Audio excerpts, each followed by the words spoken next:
اپنی قوم کو یاد کرانا چاہتا ہوں کہ میرے 3.5 سال میں 3 لانگ مارچز ہوئی، بلکہ ایک چوتھی ہوئی تھی جو کہ راستے میں رک گئی تھی. 4 ہوئی تھی لانگ مارچز. تو کیا وہ غیر جمہوری چیز تھی؟ پوری انہوں نے کوشش کی گورنمنٹ گرانے کی. مقصد چاروں کا ایک ہی تھا، NRO لینا، یعنی میں عمران خان کو اتنا بلیک میل کریں کہ وہ ان کے کرپشن کیسز ختم کر دیں. تو یہ جو لانگ مارچ ہے یہ اس سے بالکل مختلف ہے. عمران خان کوئی اپنے کرپشن کیسز نہیں ختم کروانے کے لیے کر رہا. یہ ملک کے لیے بہت ضروری ہے کہ اس وقت ہم اپنا جمہوری حق، پرامن احتجاج ہمارا جمہوری حق ہے، ہم اس کو استعمال کرتے ہوئے ہم اس ملک کے اندر صاف اور شفاف الیکشنز کروائیں. میں ساری اپنی قوم کو کہنا چاہتا ہوں کہ 7 مہینے سے میں کہہ رہا ہوں کہ جو ایک یہ رجیم چینج سازش ہوئی، جو ہینڈلرز نے اور یہ سازشوں نے مل کے حکومت گرائی ہماری، میں یہ تب سے کہتا جا رہا ہوں کہ ان سے نہ سنبھالی جانی تھی، کیونکہ ان کا ماضی 30 سال سے تو یہ 2 خاندان ملک کے اوپر بیٹھے ہوئے ہیں. تو اگر انہوں نے کچھ کرنا تھا تو 30 سال پہلے کر لیتے. ان کے دور میں تو بنگلہ دیش بھی آگے نکل گیا، ہندوستان بھی ہمارے سے آگے نکل گیا. اس سے پہلے ہم ان سب سے آگے تھے 90 کی دہائی تک. تو انہوں نے اگر کچھ کرنا ہوتا تو کر چکے ہوتے.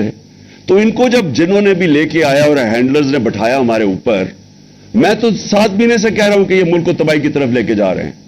میں نے معیشت کے اوپر بتایا کہ ان سے نہیں سنبھالی جائے گی، کیونکہ جو معیشت چھوڑ کے گئے تھے وہ تو پاکستان کو دیوالیہ نکال کے گئے تھے 2018 میں.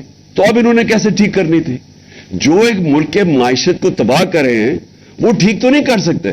جو ملک کے ادارے تباہ کریں، دنیا کی تاریخ میں وہ جو ادارے تباہ کرتے ہیں وہ ٹھیک نہیں کر سکتے. تو میں تو تب سے کہتا جا رہا تھا کہ ہم نے اتنی مشکلوں سے 17 سال کے بعد پاکستان کی جو معاشی ترقی تھی وہ 17 سال کے بعد بہترین چل رہی تھی. جو ہماری دولت میں ملک کے اضافہ ہو رہا تھا یہ تو لکھا ہوا ہے، یہ کسی ایکسپرٹ سے بھی پوچھ لیں کہ یہ 17 سال کے بعد پاکستان کی معیشت اوپر جا رہی تھی. سب سے بڑی بات، اور آج فیصلہ آباد میں لوگ دیکھ رہے ہیں، جو انڈسٹری ہے، جو لارج سکیل مینوفیکچرنگ ہے، جس سے اصل میں ملک کی دولت میں بھی اضافہ ہوتا ہے اور روزگار بھی ملتا ہے، وہ تو شاید 50 سال میں سب سے تیزی سے 26% پہ بڑھ رہی تھی ہماری لارج سکیل مینوفیکچرنگ، جو آج گر کے 0 پہ پہنچ گئی ہے. تو جب وہ ملک ترقی کر رہا تھا اور انہوں نے سازش کر کے گورنمنٹ گرائی، تو ہمیں تو پتا تھا کیا ہونا ہے.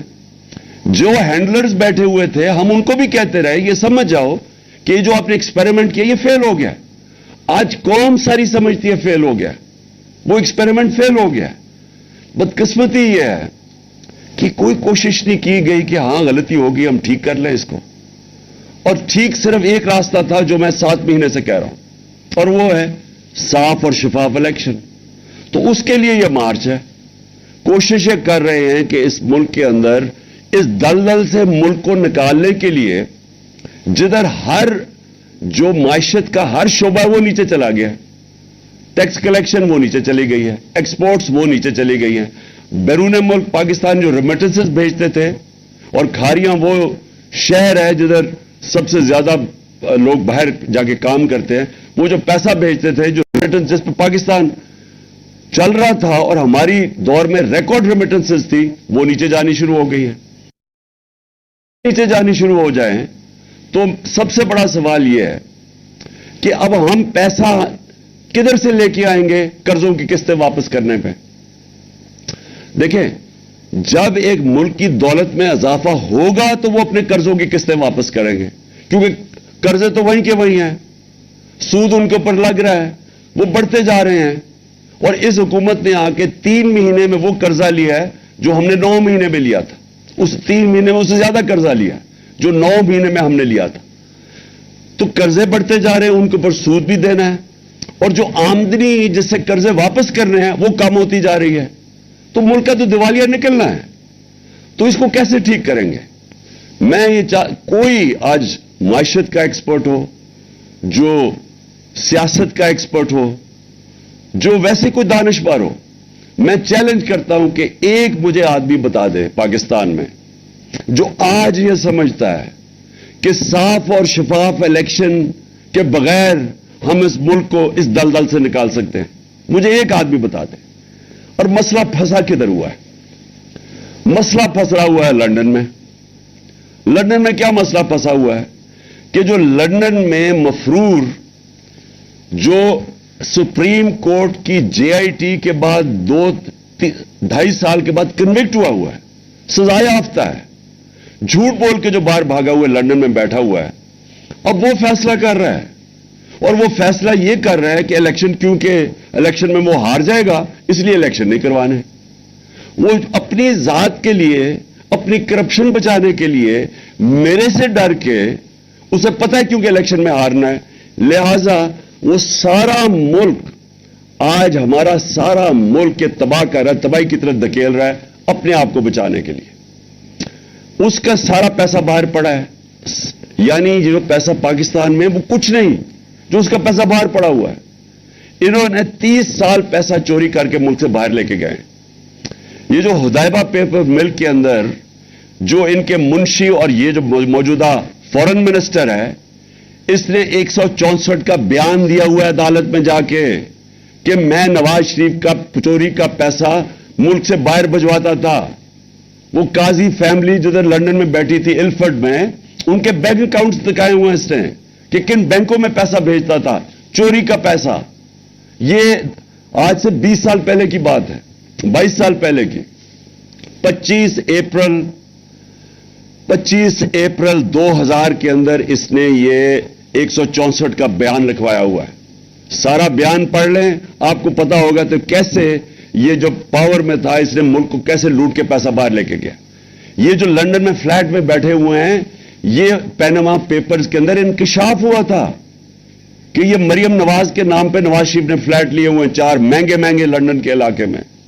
ادھر بیٹھ کے چوری کے پیسے کے فلیٹس پہ ایک مفرور اور اس کے ساتھ وہ لوگ جو سارے کوئی نہ کوئی ملک سے باہر بھاگے ہوئے ہیں. اسحاق ڈار کے بیٹے باہر بھاگے ہوئے ہیں, نواز شریف کے بیٹے باہر بھاگے ہوئے ہیں, شہباز شریف کا بیٹا وہ سلمان شہباز باہر بھاگا ہوا ہے, اس کا داماد باہر بھاگا ہوا ہے, اور شہباز شریف خود پھنسا ہوا ہے.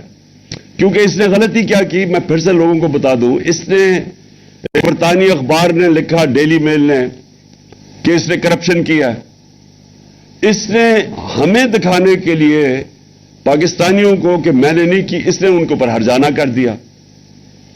اس نے بجائے ڈرنے کے, وہ ڈیلی میل نے باقاعدہ بتا دیا کہ تم نے یہ چیزیں تمہارے خاندان نے چوری کیا ہوا ہے.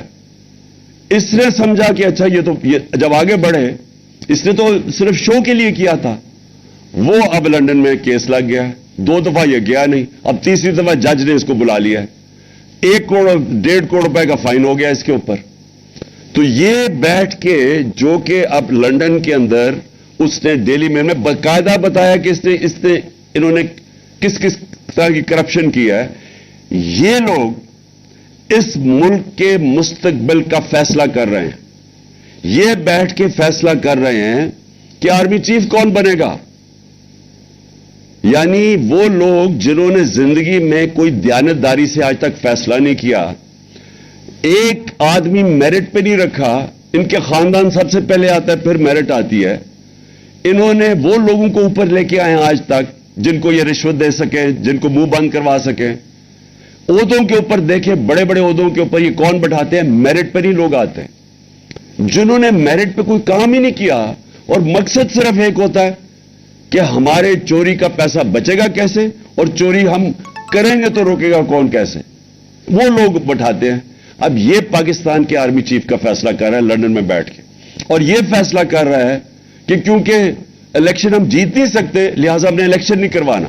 باہر میں جائے پاکستان, ملک کی معیشت نیچے جائے, جو بھی ملک ہو جائے, ان کو کوئی فرق نہیں ہے کیونکہ لندن میں بیٹھا ہوا ہے, پیسے اس کے لندن میں ہیں.